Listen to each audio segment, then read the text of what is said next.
Let me begin by counterposing two different conceptions of democracy. One conception of democracy has it that a democratic society is one in which the public has the means to participate in some meaningful way in management of their own affairs, and the means of information are in fact open and free. If you look up democracy in the dictionary, you'll get a definition something like that. An alternative conception of democracy is that the public must be barred from management of their own affairs, and the means of information must be kept narrowly and rigidly controlled. Now, that may sound like an odd conception of democracy, but it's important to understand that it is the prevailing conception, and in fact it long has been, not just in operation, but even in theory. There's a long history that goes back to the earliest modern democratic revolutions in 17th century England, which largely expresses this point of view. I'm just going to keep to the modern period and say a few words about how that notion of democracy develops and why, and how the problem of media and disinformation enters within that context. Let's begin with the first modern government propaganda operation. That was under the Woodrow Wilson administration. Woodrow Wilson was elected president in 1916 on the platform Peace Without Victory. That was right in the middle of the First World War. The population was extremely pacifistic, saw no reason to become involved in a European war. The Wilson administration was committed to war, and had to do something about it. They established a government propaganda commission called the Creel Commission, which succeeded within 6 months in turning a pacifistic population into a hysterical, warmongering population which wanted to destroy everything German, tear the Germans limb from limb, go to war and save the world. That was a major achievement. And it led to a further achievement. Right at that time and after the war, the same techniques were used to whip up a hysterical Red Scare, it was called, which succeeded in pretty much destroying unions, eliminating such dangerous problems as freedom of the press and freedom of political thought. There was very strong support from the media, from the business establishment, which in fact pushed much of this work. And it was, in general, a great success.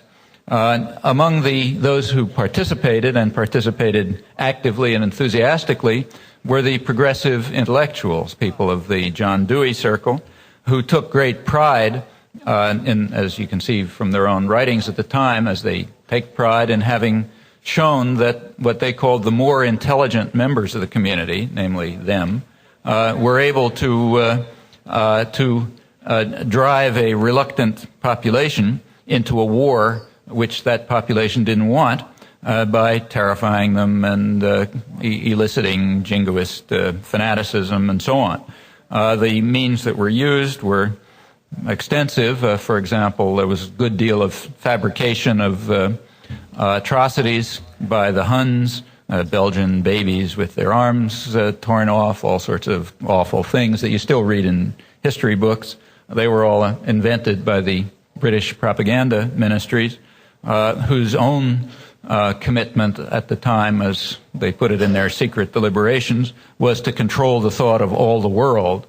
But crucially, they wanted to control the thought of the more intelligent members of the community in the United States, who would then disseminate the propaganda that they were concocting and convert the pacifistic country to wartime hysteria. And that worked very well. And it taught a lesson.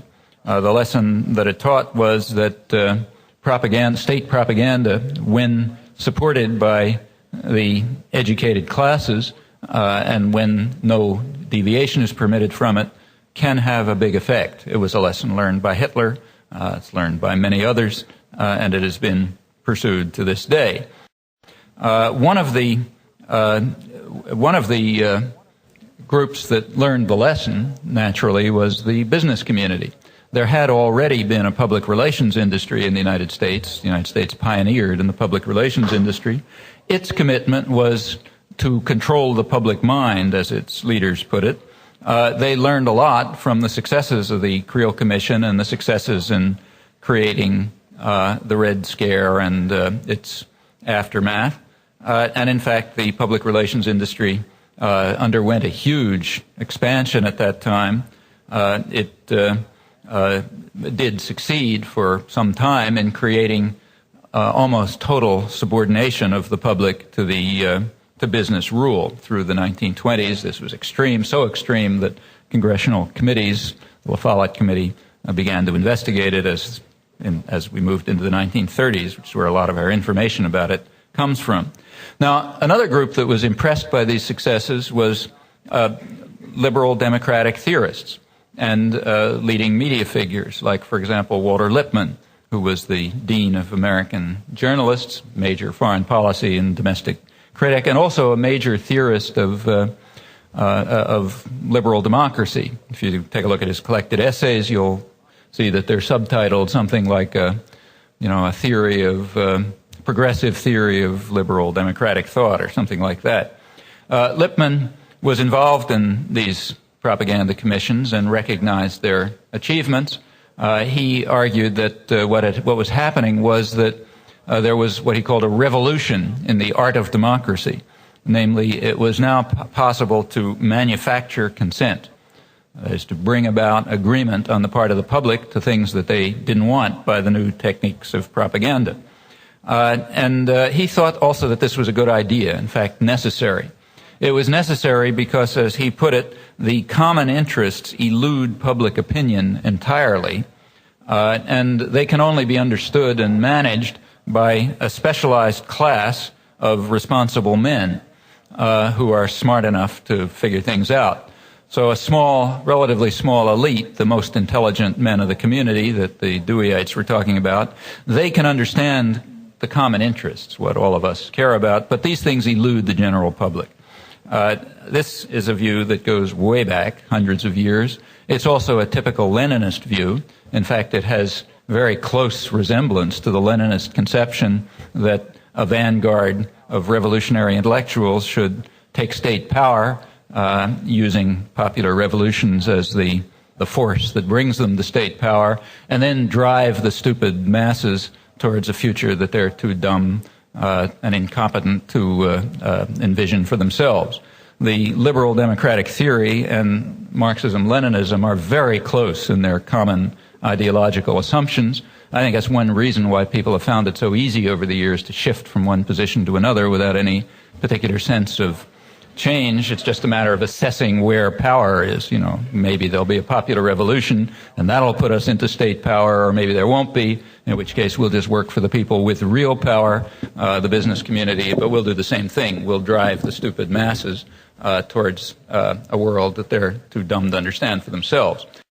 Well, Lippmann backed this up by a pretty elaborated theory of progressive democracy. He argued that in a democracy, there are in a properly functioning democracy, there's two classes of citizens. There is, first of all, the class of citizens who have to take some active role in running the affairs of the general affairs. That's the specialized class.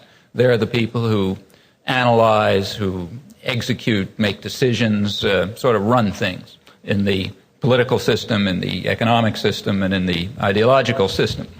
Then that's a small percentage of the population. Anyone who puts these ideas forth is always part of that small group, naturally. And they're talking about, what we do about those others. The others who are out of this small group, the big majority of the population, they are what Lippmann called a bewildered herd. And we have to protect ourselves from the trampling and the rage of the bewildered herd.